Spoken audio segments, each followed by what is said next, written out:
Un jeune homme jeta par inadvertance un mégaphone dans une maquette de sable, sans se douter qu'il allait ainsi voyager dans le passé et intimider une armée de centaines de milliers de soldats. En voyant un mégaphone tomber soudainement du ciel, les soldats furent remplis de curiosité et s'en approchèrent pour l'examiner, croyant qu'un dieu venait les aider. Mais un général refusa d'y croire et osa défier ouvertement la divinité. À peine eut-il fini de parler qu'un éclair le frappa et le réduisit en cendres. Cette scène stupéfia tout le monde, sans qu'il sache qu'en réalité, c'était le jeune homme du monde réel qui les aidait. Quelques jours plus tôt, ce même jeune homme était encore un grand général au service de l'impératrice d'un royaume miniature dans les temps anciens. Trahi par un ministre corrompu, il se retrouva transporté dans le monde des humains. Sans argent et incapable de trouver du travail, il n'eut d'autre choix que de louer une petite chambre délabrée, survivant au quotidien en mangeant des nouilles instantanées. Il était souvent harcelé par sa belle propriétaire pour payer son loyer. Jusqu'au jour où il reçut un mystérieux colis. En l'ouvrant, il découvrit une version miniature de son propre royaume. Tandis qu'il l'observait avec fascination, des miettes de nouilles tombèrent accidentellement dans ce monde miniature. L'impératrice du royaume miniature, intriguée par ces énormes miettes, s'interrogea. Mais dès qu'un ministre sentit leur parfum, tous se mirent à faire du feu et à faire bouillir de l'eau pour préparer les nouilles.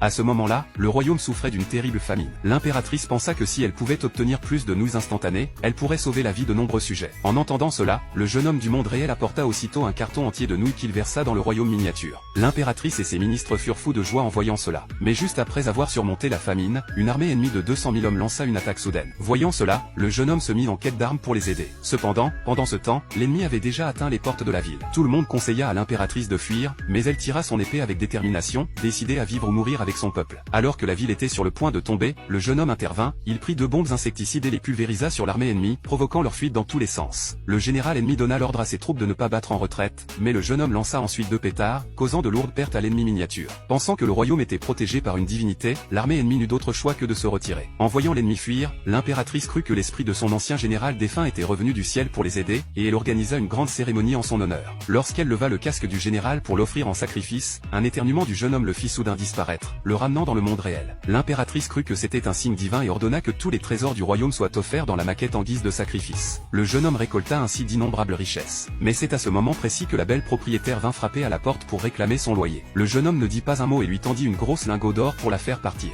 Pendant ce temps, le général ennemi du royaume miniature, refusant la défaite, envoya un assassin pour tuer l'impératrice. Alors que cette dernière inspectait les remparts, l'assassin surgit dans son dos. Heureusement, une de ses suivantes vit la scène et poussa l'impératrice, criant à l'aide. Les gardes de l'impératrice accoururent pour la défendre, mais aucun ne pouvait rivaliser avec l'assassin. Le jeune homme, voyant cela depuis le monde réel, paniqua et chercha des armes pour l'aider, mais après en avoir essayé plusieurs, il constata qu'aucune ne convenait. Alors qu'il cherchait une arme appropriée, il glissa par accident, et tomba directement dans la maquette du royaume miniature.